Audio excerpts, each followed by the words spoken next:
Hi guys, TinaGale here, and I hope you had a wonderful 4th of July if you're here in the United States, and happy Canada Day if you're a Canadian. And I think that's probably about everybody that watches my videos. If you're further out than the United States or Canada, I want to know that you're watching, so be sure to leave some comments.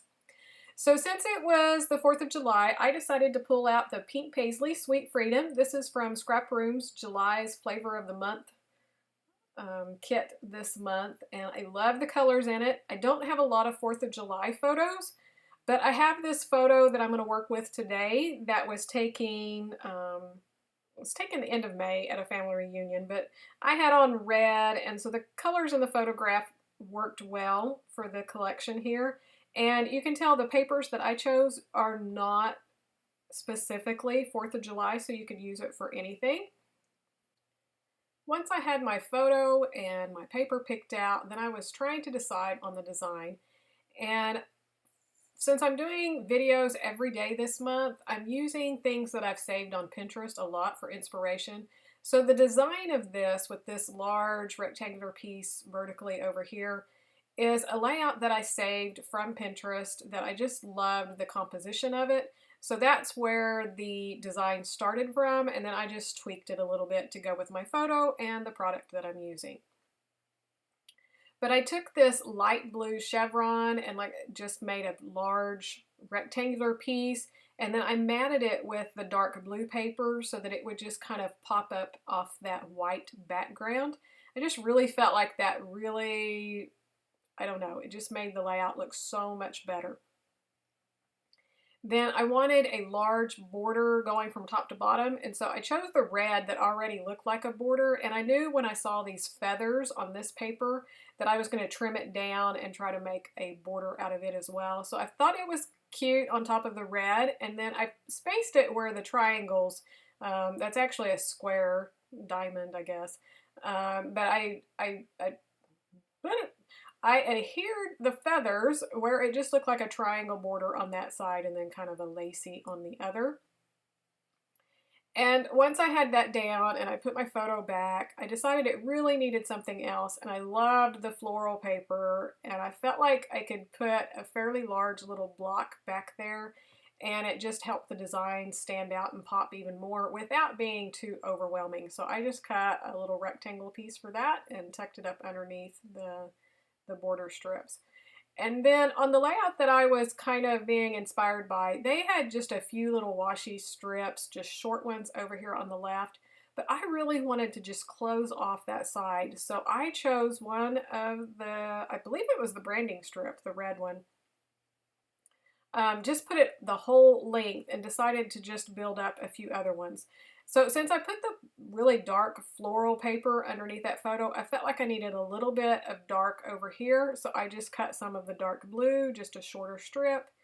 And then I decided I needed just a little bit of the lighter blue. So it had the short washi strip on this embellishing piece. Boy, I can't talk today.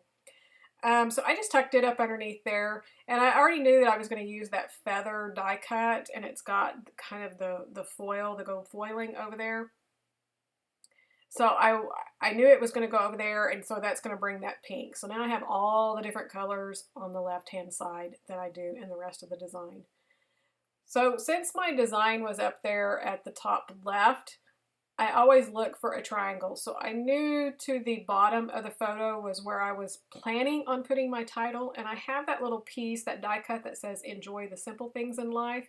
And I really felt like it was going to go down below because I felt like that's where I needed my biggest cluster, was underneath there for the weight of it. So that was going to be my title. But I end up in the end, I don't have enough embellishments, and it ends up getting moved. This collection, you could scrap just about anything with it. But the embellishments that I have in the kit, really most of them apply to the 4th of July or Independence. There was just a few things that didn't. So I was really struggling to finish out my embellishment clusters. So I was looking at this paper, and I loved the different designs. So I thought, well, what better way? Go get my circle punches. So I was able to cut some circles like that to build up my embellishment clusters, and that really helped with the design. And then this paper had even a smaller one because I wanted to get the darker red down to the lighter pink. And then I also cut some where it had the lighter blue. The back side of that, the pink one, is the blue.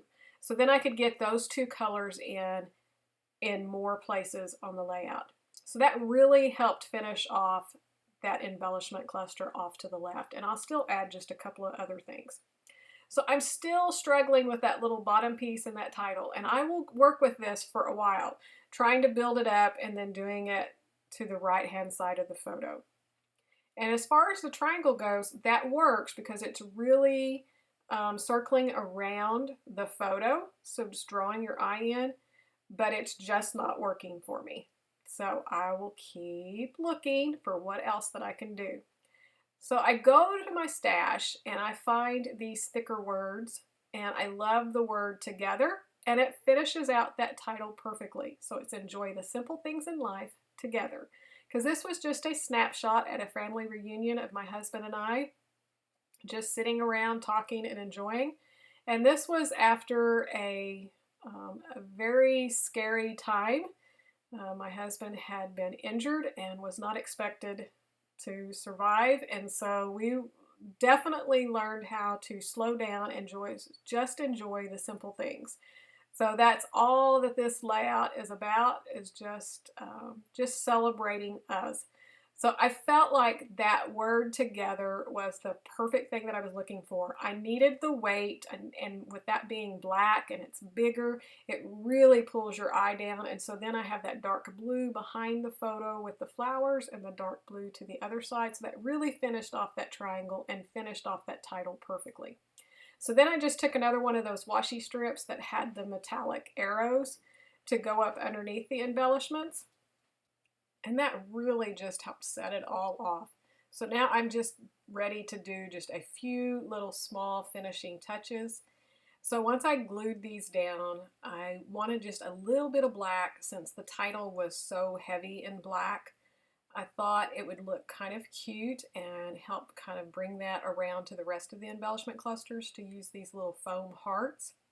So I put one up over here in this cluster, and then I add another one. They didn't have another one that was open like this. It was solid, but I put it up with the top part of that title. And then here on this washi strip were some of these metallic gold hearts. And I'm just going to try to find a place to put those around in the different areas. And I only had two, so I was looking for something else for the one on the left-hand side. And I found this one that has the word love.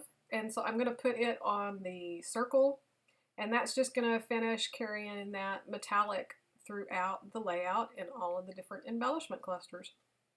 I'm going to add my journaling, and that's it. So thank you guys so much for watching. I hope you're enjoying these videos every day for the month of July, and hopefully I can keep up with it all. So far, so good.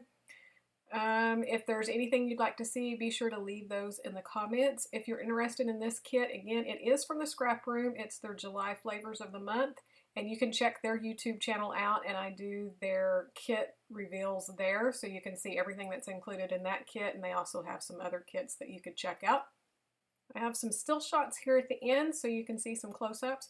Be sure to come back tomorrow, and I'll be sharing 5 of my favorite layouts. So it's going to be hard to choose just 5, but I'm going to try to narrow it down, and I'll be sharing those with you tomorrow so that you can see some of my most favorite work. So thanks so much for watching, and we'll see you back here tomorrow. Bye-bye.